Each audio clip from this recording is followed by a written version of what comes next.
General Hospital will reveal Brennan never anticipated that his warning to Sidwell would open the door to something far more dangerous than he had bargained for. From the moment he declared Carly untouchable, Sidwell had been quietly plotting his next move. He wasn't the type of man to take threats lightly, nor was he willing to let Brennan dictate the rules of their game. Sidwell was a strategist in his own right, a man who thrived on control and power.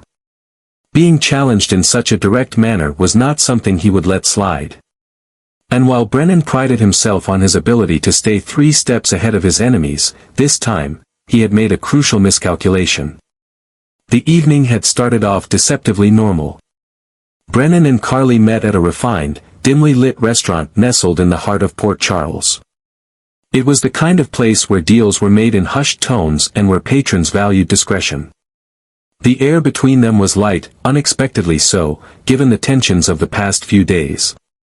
Carly allowed herself to lower her guard, just for a little while, savoring a glass of wine while engaging in effortless conversation with Brennan. There was something oddly magnetic about him, an edge of danger laced with charm, a sharp mind that never seemed to rest. But beneath the surface of their seemingly relaxed evening, trouble was brewing. At first, it was just a feeling. Carly wasn't even sure why she suddenly became uneasy, but years of experience had sharpened her instincts. Something was off. The way a man at the bar kept glancing their way, the way a couple near the entrance seemed more focused on them than their meals, it was subtle, but enough to put her on high alert. She shifted slightly in her seat, her fingers tightening around her glass as her eyes flickered to Brennan. He was still speaking, oblivious, but the moment she parted her lips to say something, everything changed. A loud crash. The screeching of a chair being shoved violently backward. Brennan's body reacted before his mind fully processed the threat. He was on his feet in an instant, turning sharply toward the commotion. Then, he saw him. A figure dressed in dark clothing had pushed past the other patrons, moving with singular intent toward their table. But Brennan quickly realized, this wasn't about him. The man wasn't coming for him. He was coming for Carly. Everything happened in a blur. Without thinking, Brennan lunged forward, his hands gripping Carly's arm just as the attacker's hand shot forward, something glinting under the restaurant's low lighting. The next few seconds felt stretched, elongated, as if time itself had slowed down. Carly let out a startled gasp as Brennan yanked her to the side, out of harm's way. But in doing so, he left himself exposed. A sharp, searing pain tore through his side. The force of the impact sent him stumbling backward, his body colliding with a nearby table, sending plates and glasses crashing to the floor.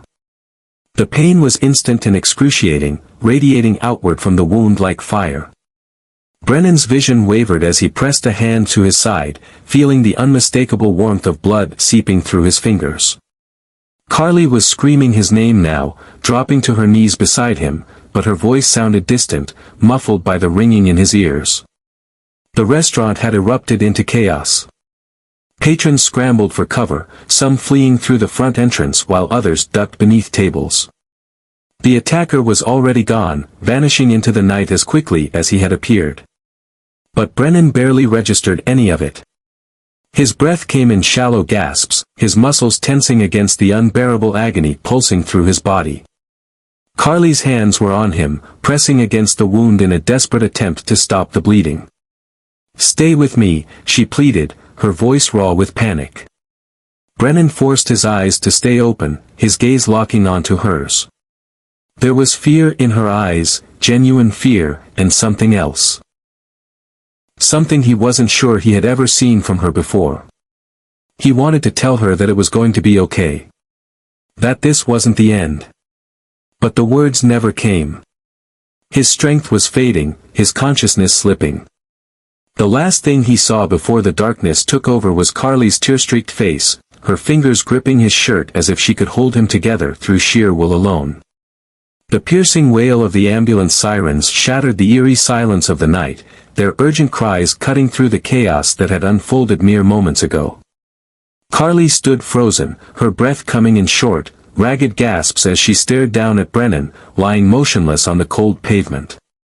His usually sharp, commanding presence had been reduced to a fragile, battered shell, his face pale under the harsh glow of the streetlights. The deep crimson of his blood had soaked through his shirt, staining the fabric, and with it, every remaining illusion of control she had left. Her hands trembled as she grasped his, her fingers tightening in a desperate attempt to keep him tethered to reality.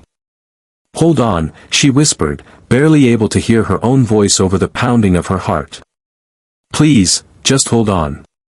The paramedics moved swiftly, their voices clipped and professional as they assessed his condition. Carly barely registered their words.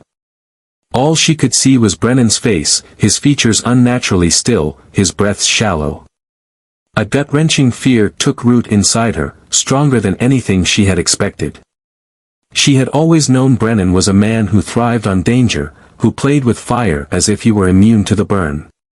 But now, as she watched his body being lifted onto the stretcher, she was confronted with a truth she hadn't dared acknowledge before: he was not invincible. As they rushed him toward the ambulance, Carly moved without thinking, climbing in beside him before anyone could stop her. She couldn't leave him, not like this. The vehicle jolted forward, the red and blue lights flashing through the windows, painting streaks of color across Brennan's pale skin. Carly clenched her hands into fists, forcing herself to stay calm, but the sight of him lying there, hooked up to oxygen, his body unmoving, made it impossible. For the first time in a long time, she was truly afraid. Every second felt like an eternity as the ambulance sped toward the hospital. She found herself staring at him, silently pleading for any sign that he was still fighting. A twitch of his fingers, a flicker of his eyelids, anything to prove that the man she had grown to know, to care about, was still in there. And that was the most terrifying realization of all. She cared. More than she should. More than she had ever intended to. Somewhere along the way, through all the tension, the sharp words, the complicated history between them, Brennan had become more than just an ally, more than just a man who occasionally walked the line between being her protector and her greatest frustration. He had become someone she wasn't ready to lose. The hospital loomed ahead, its bright lights promising salvation, but Carly wasn't sure if she could believe in hope just yet. Because as the doors swung open and Brennan was rushed inside, she knew this wasn't just about whether he would survive the night. It was about what would come after. And if she was prepared to face what that meant. Sidwell had delivered his message loud and clear, but the question remained: was this truly an attempt to eliminate Brennan, or merely a calculated warning? A demonstration of power meant to remind Brennan who was truly in control. If Sidwell had wanted Brennan dead, he could have orchestrated a far more decisive and fatal attack. But instead, he had chosen this, a violent, brutal strike that left Brennan hovering on the edge of death, forcing everyone around him to witness just how vulnerable he truly was.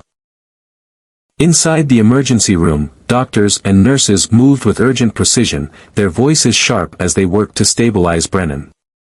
Machines beeped, monitors flickered, and sterile fluorescent lights cast an unforgiving glow over the scene. Blood loss, internal damage, the risk of organ failure, it all blurred into a terrifying storm of medical jargon that Carly struggled to process. All she could do was watch, helpless, as they fought to keep him alive. She pressed a hand to her mouth, feeling the weight of it all crash down on her. The reality was suffocating. She had spent so much time pushing away her feelings, convincing herself that Brennan was just an ally, an infuriating, reckless, sometimes ruthless ally. And yet, standing there, watching him fight for his life, she knew she had been lying to herself. Because if he didn't make it, if this was the moment he slipped away forever, she wasn't sure she could live with the regret. The memories played in her mind like a cruel montage, the tension-filled conversations, the reluctant trust that had built between them, the moments when he had surprised her with his sharp wit, his unwavering confidence, his unexpected protectiveness. He had been a mystery, an enigma she had never quite been able to figure out. And now, she might never get the chance. Her fingers dug into the fabric of her coat as she struggled to breathe past the lump in her throat. She had lost people before, too many times. She had survived it, forced herself to move on, convinced herself she had no choice. But this was different. This time, she knew the loss would leave a wound that might never heal. The doors to the trauma room swung shut, locking her out, leaving her alone with her thoughts. Carly turned away, pressing her back against the wall as she clenched her fists, trying to steady herself. Sidwell had wanted to prove a point, and he had succeeded. But if Brennan survived this, if he came back from the brink, this wasn't going to be over. For the first time, Carly felt something deeper than fear, something stronger than grief. It was anger. A smoldering, seething rage that ignited in her chest.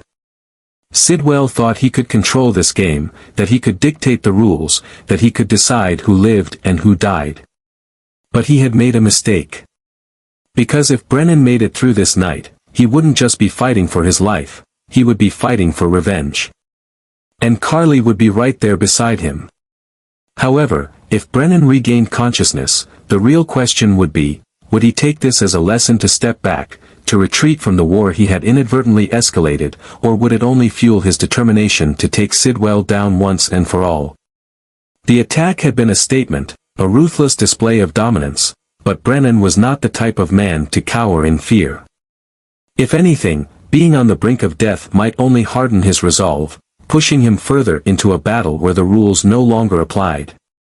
As the hours passed and the hospital's sterile halls remained heavy with tension, Carly found herself haunted by the uncertainty of what would happen next. Brennan lay unconscious, his body still and fragile beneath the harsh medical lights, but his mind would be anything but quiet when he woke. She had seen the fire in his eyes before, the relentless pursuit of control and victory. He was a man who did not forgive easily, and Sidwell had just crossed a line that could never be erased. But what if this time, the cost was too high? What if this fight consumed him before he ever had the chance to strike back? The stakes had already been raised. Brennan had survived one attempt on his life, but Sidwell had proven he was willing to go further. This wasn't a warning, it was an invitation to a war where neither man could afford to lose. And Carly knew, deep down, that if Brennan chose to retaliate, there would be no turning back. Would he be able to see that? Would he recognize that some battles weren't worth the price they demanded? Or was he already too far gone, too entrenched in the power struggle to walk away? One thing was certain, this was only the beginning. The game had changed, the players had made their moves, and the final outcome was yet to be decided.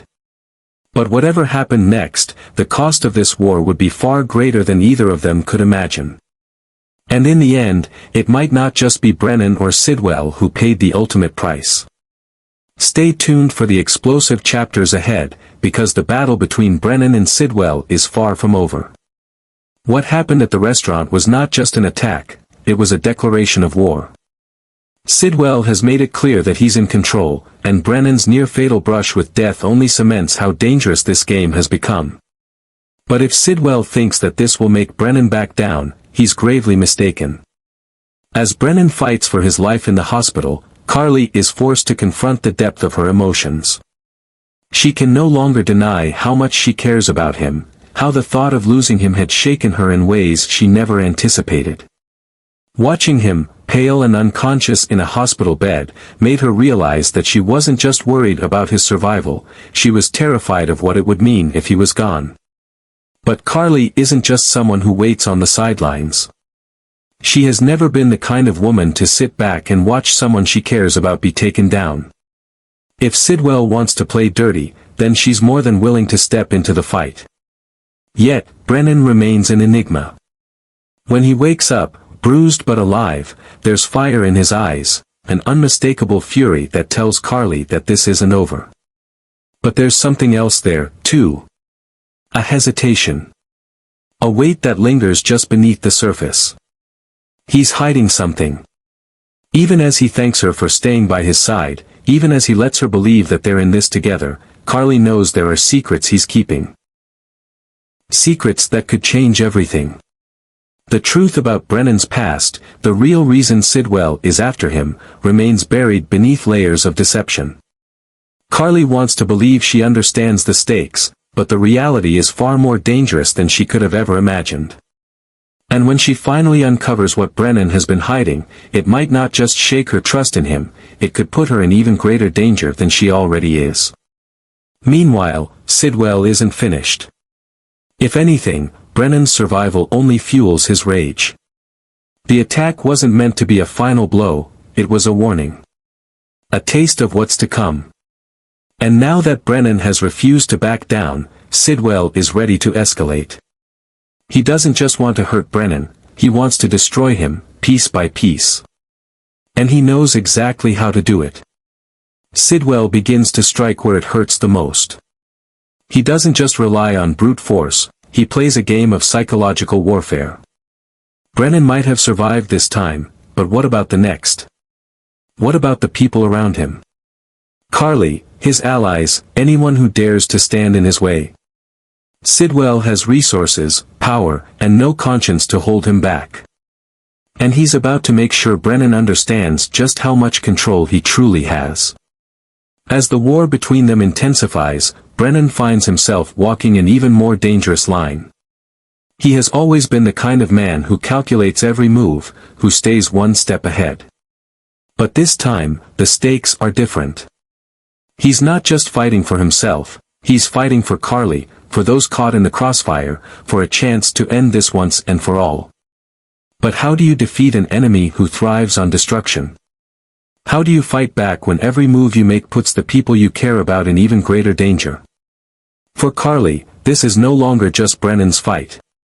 She refuses to let Sidwell win, refuses to let him dictate the outcome. But the deeper she gets involved, the more she starts to realize that she might not know Brennan as well as she thought.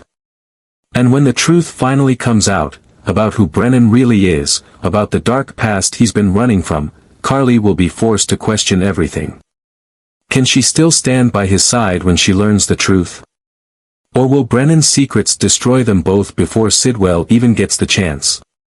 One thing is certain, this war is far from over.